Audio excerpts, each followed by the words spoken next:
کەرکووک شاری برایەتی و پێکەوە ژیانە بە درێژای مێژوو لەم شارەدا زیاتر لە پێکاتێک ژیاون و زمان نەبۆتە ڕێگەر لەبەردەم تێگەیشتنی پێکاتە جیاوازەکانی کەرکووک. کورد و تورکمان و عەرەب بەیەکەوەین، کەسمان لەو خواز لەم بازارە هەر لەم کەرکووکە کەس لە کەس عادت نەبوو، هین وایە هاوسێ وەک براوایە، کوردە عەرەب هاوسەیەتی هەیە، تورکمانە کورد هاوسەیەتی لەخوا بەزیاد بێ لەم کەرکووکە هەر وەک برا ژیاوین وەک براشەژین. السلام عليكم.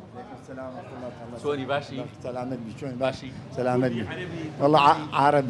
خومان سيما وجالك كركوك كردي عرب تركم حمومان ان شاء الله اسلام حمومان بران فرق مانية ان شاء الله حمومان لا اله الا الله محمد رسول الله. وتركماني حمو قرداش شيخ قرداش فرق مزي وقت تركمان عرب شير حبس قرداش ان شاء الله. هيا مثلا كرد برادر ما بعد ذات تناقة من بتركمالي مخوي بتركمالي عليه يعني فرقنا يقدر يكشتي يعني تاجين لا يكتر ان شاء الله. طبعا خوشة لو خوشترنيا.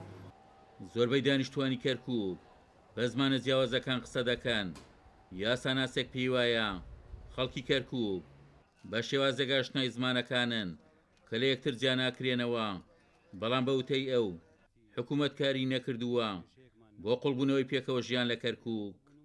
وەکو یاسایش وەکو لە جان بە یاساکە وەکو دەستور کاڵێ کوردی زمانێکی ڕسمیە بەرامبەر بە زمانی عەرەبی، ئەویش هەر تەنها نووسینەوەیە وەکو واقع هیچی بۆ نەکرا و بە عەکسەوە لە ژێرەوە دژایەتیش یەکرێ.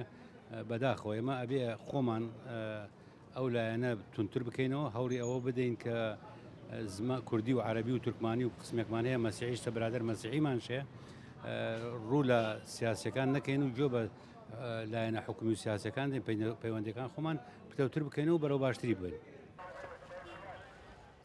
واقعی کەرکووکەوەی سەلماندووە کە زۆربەی خەڵکی ئەم شارە بە زیاتر لە 3 زمان قسە دەکەن، بەڵام حکوومەت وەک پێویست کاری بۆ نەکردووە لەلایەنە حکومیەکەشەوە هاوکار بێت بۆ پتەوکردنی ژیانی برایەتی و پێکەوە ژیان لە کەرکووک.